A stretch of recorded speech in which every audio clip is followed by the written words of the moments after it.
Give it up for Kyle.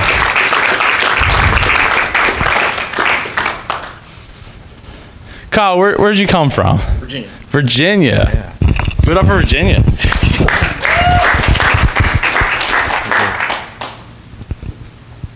I guess you can kind of read it. I like to get lost. I like to get very lost. In fact, I am an endurance junkie, and I like to go into the woods and not be able to find how to get out. What you're seeing here is an orienteering flag. Something I like to do is called adventure racing. I have a podcast called Merchants of Dirt where we teach people how to do race direction. I have another one called Get Lost Racing where I do a bunch of this stuff for fun. This is crazy stuff. The cool thing about this kind of racing is that you do it with a team. There's a lot of people who are depending on you finding your way with a map and compass. No GPS. So because there's no GPS and you have to find your way, you get lost a lot. Now, it's okay to get lost for a while. But what happened to my team once is we got so lost we couldn't find our way out of the woods. And when you're on a place out in rural Pennsylvania or someplace deep in central Virginia, that can be kind of scary because there's a lot of places out there that you don't want to go. You hear banjos, you're like, oh, I need to get out of here. So you really want to get out of the woods. Well, in one of these kind of events, we started getting really scared that maybe we had really gone off the reservation. Maybe the map was turned upside down. Maybe our compass was bad. But unfortunately, we ran into this little guy in the back.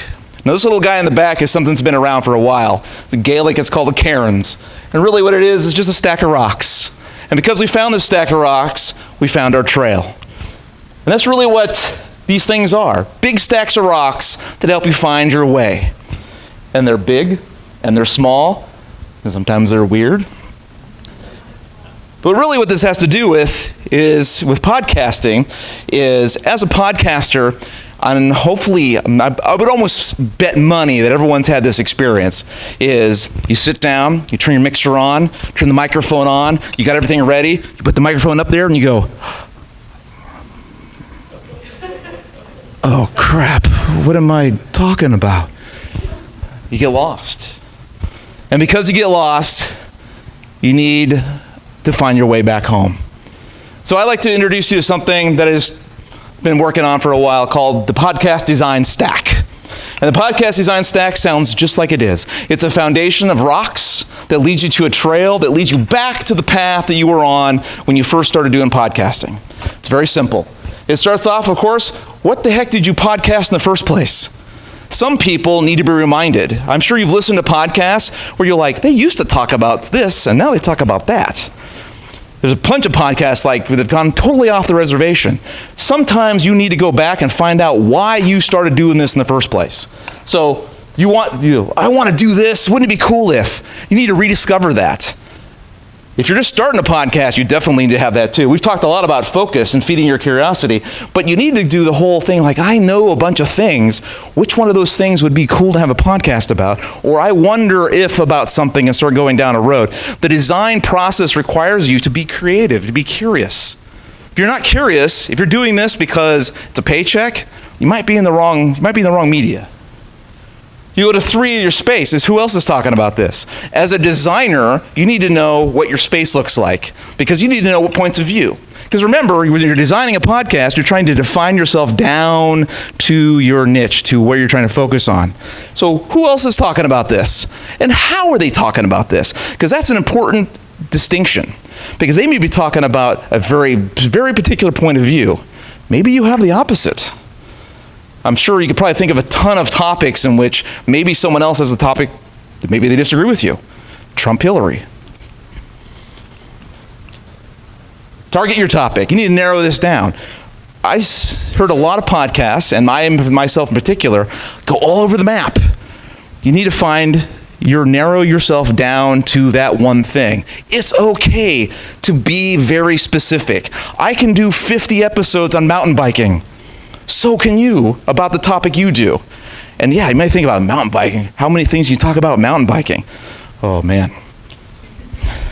It has tires, it has wheels, it has cranks, it has pedals, it has shoes. I can tell you about racing courses. Mountain bikes have to go into certain courses, taping off corners, going through all sorts of different aspects of how you exactly officiate and timing, RFID, near field communications, stopwatch and paper. That's what I just did 3 months worth of episodes right there in 30 seconds? You could do that too. And that's when you need to go and find out about the lurk. And what I mean is lurk with a purpose. There are people out there talking about this online, all over the place. You need to go and find your watering hole. I heard a lady named Amy Hoy talk about this called the sales safari, where somewhere out there is a watering hole where all your audience is gathered around and talking and bitching and really just getting involved in what this topic is. You need to go there and find that watering hole and pull up your little blind and watch them and lurk with a purpose, because they will give you content for days. Then you need to select. What's your filter? Get narrow, very, very, very narrow. It's okay to be narrow now. If you want to switch, you can switch.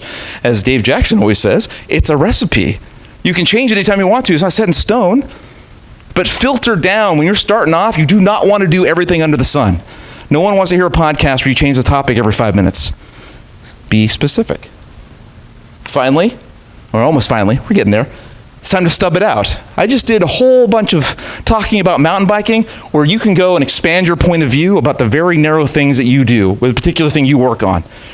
The design of your podcast, when you go and say, what's my hot topics? And those hot topics, of course, if we follow your people and you know who's talking in your space, those hot topics become very, very obvious very quickly.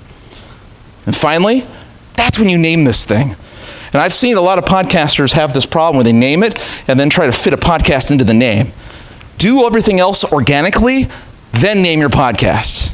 This is the key to really giving what you're going to call it. Or I am a podcaster that does X. The name will come organically because you've already looked at your space. You've already looked at all your audience. You already know your topics. The name will come to you. Don't name it and then do design second. And now, this is where the actual start is. Everyone thinks this is. This is not the start. Turn the microphone off. Do your design. When your design is done, then you can go find your trail and actually turn your microphone on, because you'll actually have a design to work from so that when you turn that microphone on, you'll say, hey, I'm Kyle Bondo, and I am the Merchant of Dirt. Thank you.